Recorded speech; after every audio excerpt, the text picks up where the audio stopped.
At Oxford College of Business, we offer world-class business qualifications awarded by some of the best universities in the world. That's because all we do, all we are, is business education.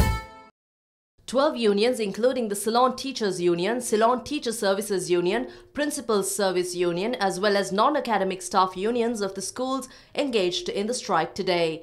Many schools, however, followed their normal routine. Some of the trade union secretaries expressed their views on the strike. At the beginning, over 50,000 teachers engaged in this strike. The government should understand the message implied by this. The Minister of Education attempted to weaken the campaign by influencing teachers who were to report sick through the police and their supporters, as well as principals with whom he closely associates. The probationary teachers were threatened not to participate in the strike. Inter-University Students' Federation, the Association of Medical Faculties Lecturers and 5 other associations too engaged in the strike today.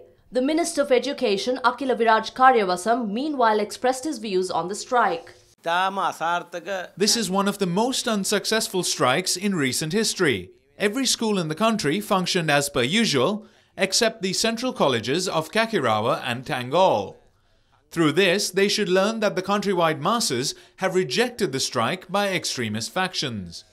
Various trade unions in the railway sector, including the All Ceylon Railway Employees General Union, Railway Technical Officers Association and the Railway Trade Union Alliance, refrained from reporting to work in support of the anti-SITEM trade union action. The Superintendent of Railway Operations, Vijay Samarasinghe, however, said 80% of trains functioned during the day despite the strike. Among the inconveniences, we had to cancel around 20% of the trains. If passengers were inconvenienced by this trade union action, the Sri Lanka Railways would like to apologise. The Superintendent of Railway Operations added action will be taken against a guard of the Colombo-Rambukkana train who got off at Dematugoda. Commuters, meanwhile, expressed their views on the trade union action.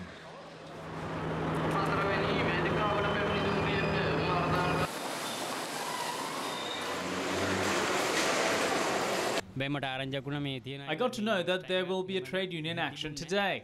I did not face any difficulty when reaching Colombo. Trains functioned as usual. The only train to be cancelled was the train to Mathura from Peta.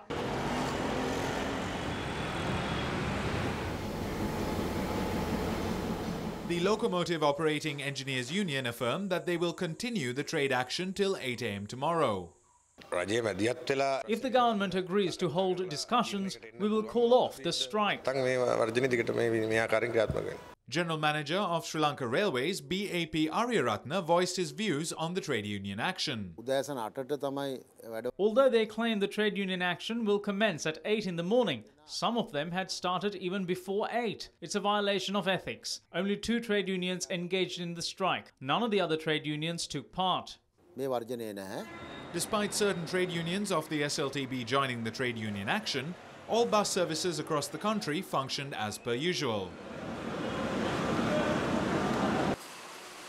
15 trade unions representing transport, health and educational services launched a strike while 200 other trade unions supported it. Educational and transport services, however, functioned as per usual. The trade union action commenced at 8 AM today and due to continue for 24 hours till 8 AM tomorrow. Their protest is mainly aimed at the government's handling of issues surrounding the SITEM.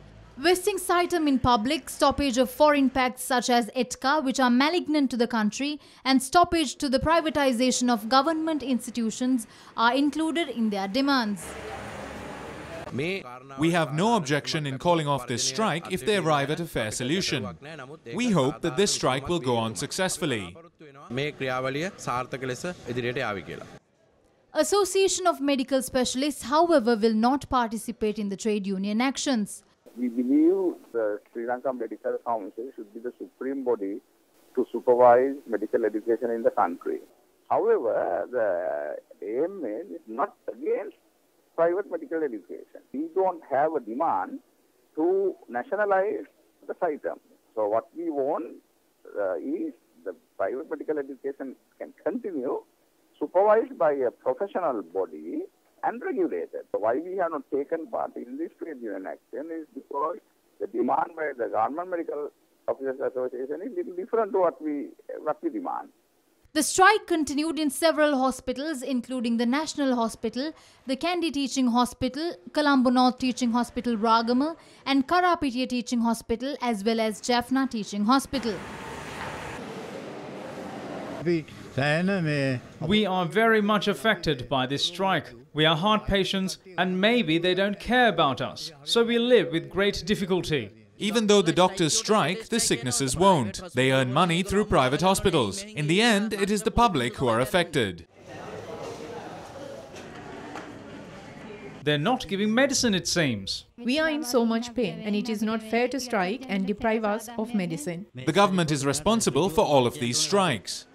Intensive care units, accident wards, and emergency services, however, were operational during the day. The strike also did not affect the daily functions of the Lady Ridgeway Children's Hospital, Castle Street Hospital, Sirimavo Bandaranaike Hospital, Disoisa Hospital, Cancer Hospital Maharagama, and kidney treatment units at hospitals island-wide. 7 doctors attached to the Padukka Hospital, however, offered their services to the patients. Meanwhile, the Neville Fernando hospitals decided to treat the patients free of charge throughout the day. Our outpatients department is operational and free of charge. We are supplying residential facilities for necessary patients. In the meantime, addressing a media briefing in Colombo today, the GMOA said that the strike was successful. OPD services and clinical services completely failed to function as we aimed. No matter how much the government boasts, no matter how much they shout saying the trade union action will fail, the whole country knows that the strike was a success.